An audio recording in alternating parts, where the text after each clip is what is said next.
അനുമോളെ. മേരി ചേച്ചിയുടെ വിളി കേട്ട് അവൾ ഞെട്ടി എഴുന്നേറ്റു. അവർ അവളെ കൂട്ടി വെളിയിലേക്ക് നടന്നു. നീ വിഷമിക്കാതെ.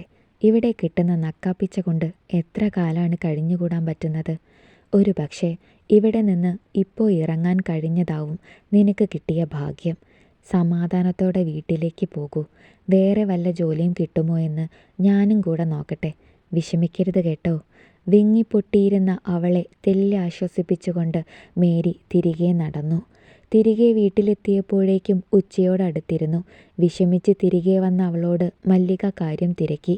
കാര്യങ്ങളൊക്കെ അമ്മയോട് തുറന്നു പറഞ്ഞപ്പോഴേക്കും അവളുടെ കണ്ണുകൾ നിറഞ്ഞൊഴുകിക്കൊണ്ടിരുന്നു. അമ്മയ്ക്ക് മരുന്ന് വാങ്ങാൻ കുറച്ച് പൈസ ചോദിക്കാനിരുന്നതാ ഞാൻ. ഇനി എൻ്റെ അമ്മയെ ചികിത്സിക്കാൻ എനിക്ക് കയ്യിലൊന്നുമില്ല. മോളെ, വിഷമിക്കാതെ. ഒക്കെ നല്ലതിന് വേണ്ടിയാ കുട്ടിയെ. അമ്മ അവളെ ആശ്വസിപ്പിച്ചു. അറിയാവുന്ന പലരെയും വിളിച്ചെങ്കിലും എങ്ങുനിന്നും ഒരു ജോലി തരപ്പെടുത്തിയെടുക്കാൻ അവൾക്ക് കഴിഞ്ഞില്ല. തൻ്റെ കയ്യിലിരുന്ന മൊബൈൽ ഫോൺ റിങ് ചെയ്യുന്നത് കണ്ട് പെട്ടെന്ന് അവൾ അങ്ങോട്ടേക്ക് നോക്കി. മേരി. അവൾ വേഗം കോൾ അറ്റൻഡ് ചെയ്തു. ഹലോ മേരി ചേച്ചി. ധൃതിയിൽ അവൾ സംസാരിച്ചു തുടങ്ങി. മോളെ, നീ വീട്ടിലെത്തിയോ? ഉവ്. എന്തേ ചേച്ചി? അത് മോളെ, ഒരു ജോലി ശരിയായിട്ടുണ്ട്. ഹോ, എൻ്റെ പ്രാർത്ഥന ദൈവം കേട്ടു. എത്ര പേരെ വിളിച്ചു. സന്തോഷായി ചേച്ചി. എവിടെയാ? എന്താ ജോലി? തിടുക്കത്തോടെ അവൾ ചോദിച്ചു. മോളെ, അത് ഹോം നേഴ്സാണ്. ഒരമ്മയും അച്ഛനും മോനും. പുള്ളി ബിസിനസ്സൊക്കെ ആയിട്ട് നടപ്പാണ്. വീട്ടിലങ്ങനെ വരാറൊന്നുമില്ല. പിന്നെ അമ്മയും അച്ഛനും കിടപ്പൊന്നുമല്ല. പിന്നെ അവിടെയൊക്കെ അടിച്ചു വാരണം, ഫുഡ് വെക്കണം, അതൊക്കെയുള്ളൂ. ഞാൻ മുമ്പ് നിന്നിട്ടുണ്ട്. നല്ല വീട്ടുകാരാണ്. മോള് നോക്കുന്നോ?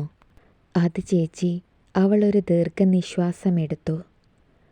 ദിവസവും വന്നു പോകാൻ കഴിയുമോ? എവിടെയാണ്? വീട്ടിൽ വരാൻ പറ്റില്ല. പിന്നെ ഇപ്പോൾ ഇവിടെ കിട്ടുന്നതിൻ്റെ ഇരട്ടിയിൽ കൂടുതൽ ശമ്പളം കിട്ടും. നോക്കുന്നുണ്ടെങ്കിൽ പറ. ചേച്ചി, അത് കുട്ടികളെയും അമ്മയും തനിച്ചാക്കി ഞാൻ എങ്ങനെ മാറി നിൽക്കും? എനിക്കറിയാം മോളെ നിൻ്റെ അവസ്ഥ. നിൻ്റെ പ്രശ്നങ്ങളൊക്കെ അവിടെ നിന്നാൽ മാറും. അവർ നിന്നെ സഹായിക്കും. നീ ആലോചിച്ചിട്ട് എന്നെ വിളിക്കൂട്ടോ. ശരി ചേച്ചി. ഫോൺ കട്ട് ചെയ്ത് അവൾ ചിന്തയിലേക്ക് കണ്ടു. ചേച്ചി, എന്താ ഇന്ന് നേരത്തെ എത്തിയോ? എന്തുപറ്റി? സ്കൂള് കഴിഞ്ഞ് കുട്ടികൾ വന്ന പാടെ അവളെ കണ്ട് കാര്യങ്ങൾ അന്വേഷിച്ചു. മോളെ, അത് നടന്ന കാര്യങ്ങളൊക്കെ അവരോടും പറഞ്ഞപ്പോൾ കുട്ടികൾക്കും സങ്കടമായി. ഇനി എന്ത് ചെയ്യും മക്കളെ? ചേച്ചിക്ക് എന്ത് ചെയ്യണമെന്നറിയില്ല. അവരെ ചേർത്ത് നിർത്തിക്കൊണ്ട് അവൾ പറഞ്ഞു. നമ്മുടെ കഷ്ടപ്പാടുകൾ എന്ന് മാറുമോ ആവോ? ഒരു വേലക്കാരിയുടെ ജോലി വന്നിട്ടുണ്ട്. മേരി ചേച്ചി പറഞ്ഞതാ. പക്ഷേ ദൂരെ എവിടെയോ ആണ്. വീട്ടിൽ വന്ന് പോകാൻ കഴിയില്ല. നിങ്ങളെയും അമ്മയെയും വിട്ട് ഞാൻ എങ്ങനെ മാറി നിൽക്കും? ഞാനില്ലേ, നിങ്ങളുടെ പഠിത്തമൊക്കെ അവതാളത്തിലാവും. അമ്മയുടെ കാര്യങ്ങളെല്ലാം. ചേച്ചിക്ക് ആഗ്രഹമുണ്ടേ പോയിക്കോ. ഞാൻ നോക്കിക്കോളാം അമ്മേ. പിന്നെ ഇവിടുത്തെ കാര്യങ്ങൾ ഞങ്ങൾ നോക്കിക്കോളാം. ഞങ്ങൾക്ക് വേണ്ടിയല്ലേ ചേച്ചി ജീവിക്കുന്നത് പോലും. ഞങ്ങൾ ചേച്ചിയെ വഞ്ചിക്കില്ല. ചേച്ചി ധൈര്യമായിട്ട് പോയിട്ട് വാ. കാർത്തി അവളോട് പറഞ്ഞു. എങ്കിൽ ഞാൻ അവരെ വിളിച്ചു പറയട്ടെ? അനു അവരോട് ചോദിച്ചു. വിളിക്ക്. അനു ഫോൺ കയ്യിലെടുത്ത് മേരിയെ വിളിച്ചു. ചിറയ്ക്കൽ തറവാട്. വീട്ടുമുറ്റത്തേക്ക് ഓട്ടോ ചെന്ന് നിന്നു. അനുരാധ അതിൽ നിന്നും ഇറങ്ങി. ഓട്ടോ കൂലി കൊടുത്ത് കയ്യിലെ ഹാൻഡ് ബാഗ് തോളിലേക്ക് കയറ്റിയിട്ടു.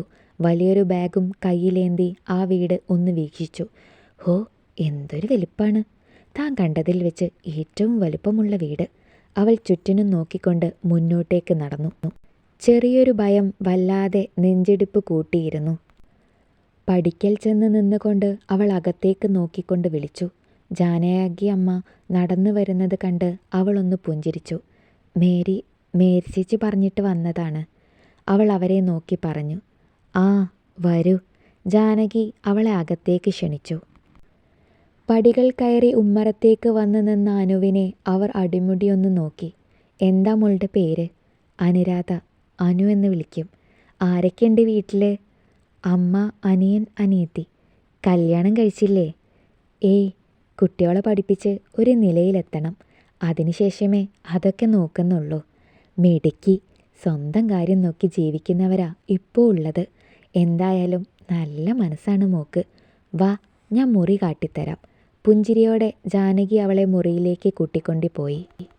വലിയൊരു മുറിയിലേക്കാണ് അവളെ കൂട്ടിക്കൊണ്ടു പോയത്. ദാ ഈ മുറി എടുത്തോ, അതാകുമ്പോൾ എൻ്റെ മുറിയുടെ തൊട്ടടുത്താ. എന്തേലും ആവശ്യമുണ്ടെങ്കിൽ പെട്ടെന്ന് വരാലോ എൻ്റെ അടുത്തേക്ക്. മുറിക്കുള്ളിലേക്ക് അവൾ കയറി. ലൈറ്റിട്ടു. വലിയൊരു മുറി. ഒരു കട്ടിൽ, അതിൽ മെത്തയും ബെഡ്ഷീറ്റും എല്ലാം വിരിച്ചിരുന്നു. ചെറിയൊരു ടേബിൾ, ബുക്സ്, TV എന്ന് വേണ്ട എല്ലാ സൗകര്യങ്ങളും ആ മുറിയിലുണ്ടായിരുന്നു. എന്തായാലും വന്നില്ലേ, ഡ്രസ്സൊക്കെ മാറി കുളിച്ച് വൃത്തിയായി വാ, എന്നിട്ട് പറഞ്ഞു തരാമെല്ലാം. ജാനകി അവളെ നോക്കി പറഞ്ഞുകൊണ്ട് തിരികെ പോയി. എല്ലാം കണ്ട് ഷോക്കേറ്റ പോലെ അനു അമ്പരന്ന് നിന്നു.